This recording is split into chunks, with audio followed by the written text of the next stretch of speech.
Hi there, I'm Helen, a 35-year-old woman who thrives on organization and tidiness.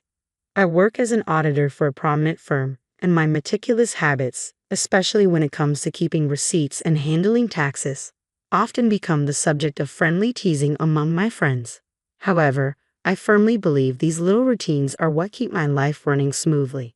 My journey with my husband Scott began at a party hosted by our mutual friend Brenda. I remember that night vividly. I was enjoying a glass of wine and reconnecting with some old college friends when Scott walked in. Slightly older than me, he exuded confidence and flashed a captivating smile.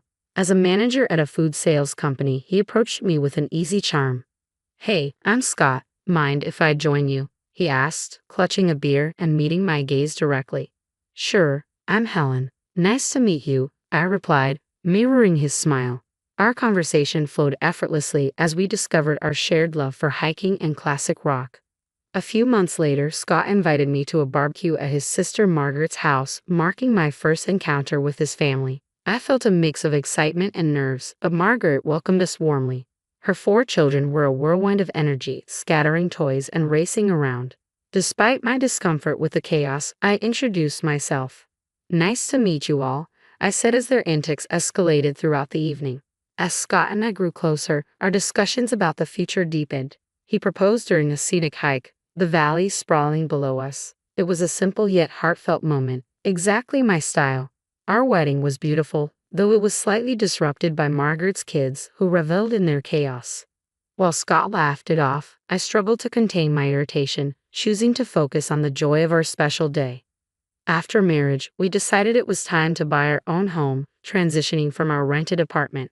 One evening, during a conversation about finances and household responsibilities, Scott surprised me by offering to buy me a new car to replace my aging vehicle. I was taken aback, filled with delight. "Yeah, it's about time you had something dependable," he said with a warm smile, clearly excited about our future together. We dove into house hunting, and after a few weeks, we found a stunning home that was a bit pricey but felt perfect for us. The move was chaotic, but I was thrilled at the thought of decorating our new space. I spent hours selecting stylish furniture and appliances. Then, on a Saturday, Scott surprised me with a sleek, shiny new car. Overjoyed, I hugged him tightly. "Scott, this is incredible. Thank you so much," I exclaimed. "You're welcome, Helen. You deserve it," he replied with a smile. As we settled into our new home, everything seemed perfect. We both enjoyed our jobs and loved returning to our cozy, lovingly decorated space. However, as time passed, small things began to irritate me. Scott's once endearing, relaxed attitude started to wear on me, especially regarding household chores. "Scott, can you help with the dishes tonight?" I asked one evening after dinner. He glanced at me with tired eyes. "I had a long day. Can't we just do them tomorrow?" Frustration bubbled up inside me. "Scott, we can't keep putting things off. I'm tired too, but we need to maintain a clean home." Reluctantly, he agreed and got up from the couch. Just a few months into our marriage, it was clear we were facing some challenges. I felt a wave of anxiety wash over me as I struggled to get pregnant. It was a source of constant stress, and though my doctor assured me it would happen when the time was right, it was hard not to worry. Meanwhile, Scott's sister Margaret, who lived just a state away, seemed to be visiting us constantly. It felt like she was practically living next door. Each visit was a torrent of her marital troubles. "Helen, you won't believe what Kevin did this time," she would start, rolling her eyes dramatically. One evening, desperate to change the subject, I suggested, "Margaret, can we talk about something else for a change?" "Oh, come on, Helen. I need to vent. You're the only one who gets it," she replied, oblivious to my discomfort. Her kids were equally exhausting, transforming our home into a chaotic circus the moment they arrived. Running, fighting, throwing food, and being incredibly loud. After a long week, all I wanted was some peace, but that seemed impossible. "Guys, can you please calm down?" I pleaded, struggling to maintain my composure. "Why are you always so uptight, Helen?" Margaret snapped when I tried to manage her kids' behavior. "They're making a mess, Margaret. I just cleaned up," I shot back, my patience wearing thin. Then she delivered a low blow that hit hard. "Well, maybe if you had your own kids, you'd understand." Her words stung deeply, especially given my struggles with fertility. I couldn't believe Scott didn't stand up for me. "Scott, are you going to let her talk to me like that?" I asked, my voice trembling with anger and hurt. Calm down, Helen. You're making a big deal out of nothing, he replied, siding with her yet again. A big deal out of nothing. She just insulted me in my own home, I shouted, tears threatening to spill. I was done with feeling undermined and unappreciated in my own space, especially when Scott always took his sister's side.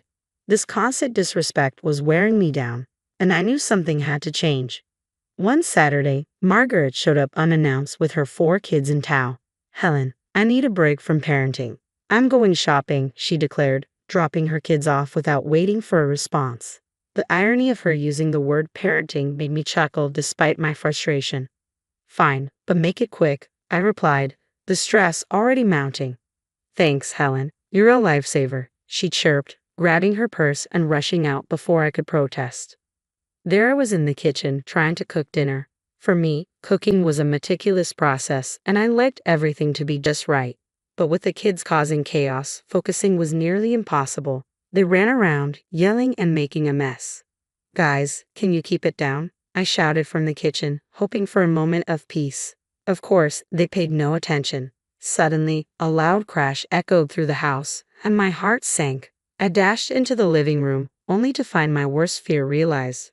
My grandfather's antique Chinese vase lay shattered on the floor. My chest tightened with anger and frustration. What the hell happened here? I screamed, facing the kids, who stood frozen with guilty expressions. We were just playing, one of them mumbled, avoiding my gaze. This vase was priceless, it belonged to my grandfather. Do you understand what you've done? I was livid, shaking with rage. Just then, Scott walked in, calm and clueless. What's going on, Helen? He asked, noticing the chaos. Your niece and nephews just broke my grandfather's vase. Look at this mess. I pointed to the shattered pieces on the floor. Calm down, Helen. It's just a vase. We can get it fixed, Scott said, dismissing my feelings as if it were nothing. Scott, this isn't just about the vase, it's about respect. I'm tired of this. Every time Margaret visits, our house turns into a disaster zone, and you don't seem to care. My voice cracked with frustration. Just then, Margaret walked in, bags in hand, looking annoyed. What's all this yelling about? Your kids broke my grandfather's vase. Look at this mess. I pointed to the floor, struggling to hold back tears. Well, maybe you should have kept a better eye on them, she shot back, completely unapologetic.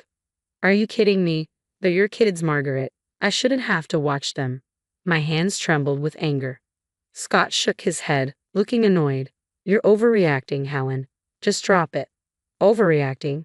I've had enough of this. I'm tired of being treated like I don't matter in my own home. I screamed, tears finally spilling over. Scott stood there silent and cold while Margaret smirked as if she had won some kind of victory. I couldn't take it anymore. Overwhelmed by a mix of anger, hurt, and betrayal, I stormed out of the room. Margaret's chaotic visits had been a recurring issue for months, but I had no idea what was coming next. One morning, as Scott sat at the kitchen table munching on his toast, he casually dropped a bombshell. Helen, I need to tell you something. Margaret's getting divorced and she's moving in with us, with the kids, for a few months, he announced as if discussing the weather. I nearly dropped my coffee. Are you serious? Our house is already a madhouse. Handling their chaos for a day is one thing, but living with it for months, that's a whole different story.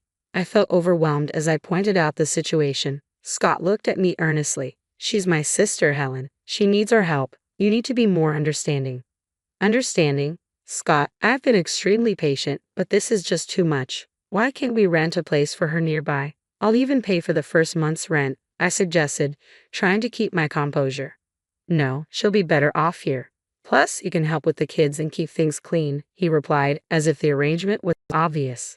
I'm not a babysitter, Scott. I work full-time too, and I need my downtime when I get home, I retorted, my frustration boiling over. Stop being so selfish, Helen. It's family. They need us, he snapped, his tone growing sharp. I'm not being selfish. I'm looking for a reasonable compromise. I won't let my life be completely disrupted. My anger surged.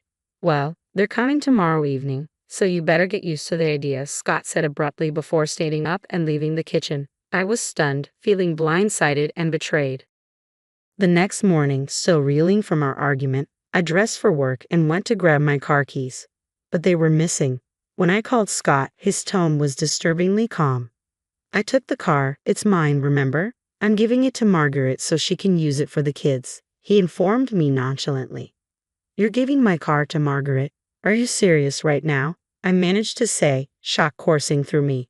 It's not your car, Helen. I paid for it, and she needs it more than you do, he replied matter-of-factly. That was the last straw. You've taken everything from me, and I'm done, I said, my voice trembling with resolve. What are you talking about? Don't be dramatic, Helen, he replied, completely missing the gravity of the situation. I hung up, feeling trapped in a nightmare. How had things deteriorated so badly? I immediately called a moving company. Hi, I need a team to move some furniture and appliances today. It's urgent. The movers arrived a few hours later. I directed them around the house, pointing out what to take: the beds, sofas, chandeliers, even the bathroom faucets. Watching them remove each item brought me a peculiar sense of relief.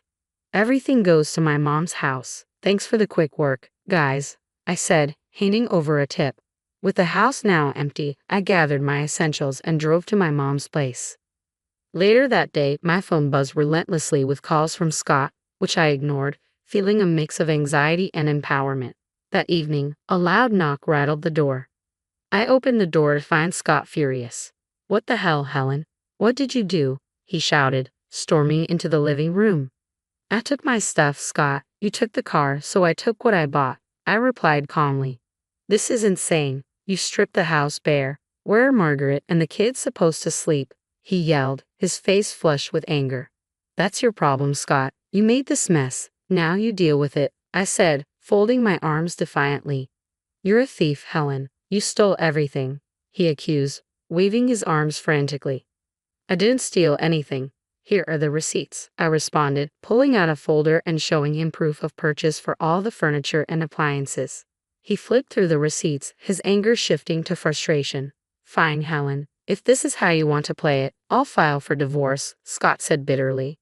I took a deep breath and handed him a stack of papers. Already done. Here are the divorce papers. We're finished. His face turned pale as he stared at the documents. You're serious about this, aren't you? Dead serious, Scott. I deserve better than this, I replied, a strange sense of calm washing over me. Without another word, he pulled a pen from his pocket, signed the papers, and handed them back to me. Fine, Helen. Have it your way. I watched him walk out of my mom's house, the door slamming shut behind him. For a moment, I stood there, feeling a mix of relief and sadness. It was over, and deep down, I knew it was the right decision. That night, I sat down with my mom and recounted everything that had happened. She listened, her presence comforting. When I finished, she nodded in agreement. Helen, you've been through so much. It's time you focus on yourself and your happiness, she said, hugging me tightly. Thanks, Mom. I just need some time to figure things out, I replied, feeling a weight lift off my shoulders. In the days that followed, I began to settle into a new routine. I organized my space at my mom's house and started thinking about my next steps. It felt like a fresh start, and for the first time in a long while, I felt hopeful about the future. I knew the road ahead wouldn't be easy, but I was ready to face it head-on. I had reclaimed my life, and there was no turning back. After the divorce, Scott and I sold our house and split the proceeds. I decided it was time to find a place of my own. While my mom's house was a wonderful temporary sanctuary, I craved my own space. One afternoon, as we sat in the kitchen together, I scrolled through apartment listings on my laptop. Mom, I think I found the perfect place. It's a small apartment downtown, close to work, I said, showing her the pictures. She leaned over my shoulder and smiled. That looks nice, Helen. Have you called the realtor yet? Not yet, but I'm going to do that right now, I replied, feeling a surge of excitement. I dialed the number and waited for the realtor to pick up. After a few rings, a friendly voice answered. Hello, this is Raymond. How can I help you? Hi, Raymond. My name is Helen. I'm interested in the apartment you have listed downtown. Is it still available? I asked, crossing my fingers. Yes, it's still available. Would you like to schedule a viewing? He replied, sounding upbeat. Absolutely. How about tomorrow afternoon? I suggested, trying to keep my composure. That works for me. I'll see you at 4:00 p.m. Raymond confirmed before we ended the call. The next day, I met Raymond downtown to view the apartment. He greeted me with a warm smile outside the building. Hi, Helen. Nice to meet you. Let me show you around, he said, shaking my hand. The apartment was small, but cozy. Just what I needed. It featured a lovely kitchen, a spacious living room, and a small balcony with a decent view of the city. This place is perfect, Raymond. I'll take it, I declared, a wave of relief washing over me. After signing the lease and receiving the keys, I started planning my move. I wanted to make this new space truly my own. Over the next few days, I packed up at my mom's house and arranged for movers to handle the larger items. On moving day, my mom watched as the movers loaded up the truck. She hugged me tightly, her eyes glistening with emotion but her smile radiating pride. "You're doing the right thing, Helen. I'm proud of you," she said. "Thanks, Mom. Here's to new beginnings," I replied, feeling ready to embrace whatever came next with open arms and an open heart. As the last box was hoisted into the moving truck, excitement and nerves swirled inside me about stepping into this new chapter of my life. "This is going to be great for you. A fresh start is just what you need," my mom said, wrapping me in a comforting hug. "Thanks, Mom. I'm looking forward to it," I replied, smiling broadly. We drove to my new downtown apartment, and with the help of my mom and a couple of close friends, we quickly unloaded and set everything up. As I surveyed my new surroundings, a sense of accomplishment washed over me. This was the beginning of a new chapter, and I was ready to embrace it. That evening, to celebrate the move, I invited my mom and friends to stay for dinner. We ordered pizza and gathered on the floor amidst the boxes, raising our glasses of soda and a makeshift toast. "Cheers to Helen in her new place," my friend Brenda exclaimed. "Thanks, guys. I really appreciate all your help and support," I said, feeling a deep sense of gratitude. As the night progressed, we shared laughs and stories, and for the first time in a long time, I felt genuinely happy and free. Later, sitting on my balcony overlooking the city lights, I reflected on everything I had been through and how much I had grown. I was proud of myself for taking control of my life and making the necessary changes. From mutual friends, I learned that Scott had used his share of the money to buy a small apartment where he now lived with Margaret and her 4 kids. He was working 3 jobs to cover the bills while Margaret remained unemployed, and they were constantly arguing. Then, unexpectedly, Scott called me one day.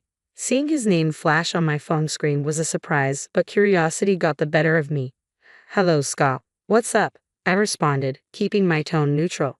"Helen, please just hear me out," he began, his voice tinged with desperation. "I know I messed up. I'm so sorry for everything. I didn't realize how hard it was for you with Margaret's kids." I couldn't help but chuckle slightly. "Really, Scott, you're realizing this now after all this time?" "Yeah, I know it's late, but I'm serious. I've been thinking a lot and I miss you. I miss us. Can we start over? I'm ready to move into your apartment and make things right," he said, his voice almost pleading. I shook my head in disbelief, a chuckle escaping my lips. "Scott, you've got to be kidding me. You think you can just waltz back into my life like nothing happened?" "Helen, I'm serious. I'll do whatever it takes. I'll even take on more work to make it up to you," he insisted, sounding desperate. Took a moment to gather my thoughts before responding. "Scott, it's too late for that. I've moved on. I'm building a life I love, and there's no room in it for the kind of drama you bring. I wish you the best with your situation, but I'm not interested in going back. Goodbye, Scott." With that, I ended the call, a sense of finality settling in. Turning back to the city lights, I felt a renewed sense of freedom. I was ready to move forward on my terms, without looking back. "I've moved on. I'm happy now, and I'm not looking to go back to that mess," I have firmly told him. "Come on, Helen, we can make it work this time. I've changed," he insisted, a mix of desperation and hope in his voice. Feeling a blend of pity and irritation, I responded, "Scott, it's over. You need to focus on your own life and your family. I'm not interested in going back to that chaos." "Please, I'm begging you," he pleaded, his voice cracking with emotion. "Scott, no. I've found peace without you, and I'm not giving that up," I said, stating my ground. "Take care, Scott. I hope you find your way." After hanging up, I felt a strange mix of relief and closure. It was clear Scott was struggling, but I couldn't let his problems pull me back into a situation I had worked so hard to escape. Later that day, I met up with Brenda for coffee and shared the bizarre encounter. "You won't believe who called me today," I began, rolling my eyes playfully. "Who?" Brenda asked, raising an eyebrow in curiosity. "Scott. He begged me to take him back and let him move into my apartment," I recounted, shaking my head in disbelief. Brenda laughed, almost spitting out her coffee. Are you serious? What did you say? I told him no, of course, I'm not going back to that mess, I replied, a smile spreading across my face. We spent the rest of the afternoon chatting and laughing, and I realized just how far I had come. I had built a new life for myself, one that was peaceful and fulfilling. I wasn't going to let anyone take that away from me. As I walked home later, a deep sense of satisfaction and peace washed over me. I had finally closed the chapter on that turbulent part of my life and was ready to move forward with confidence and joy. The city around me seemed to echo my newfound freedom, and with each step, I felt more assured of the bright future ahead.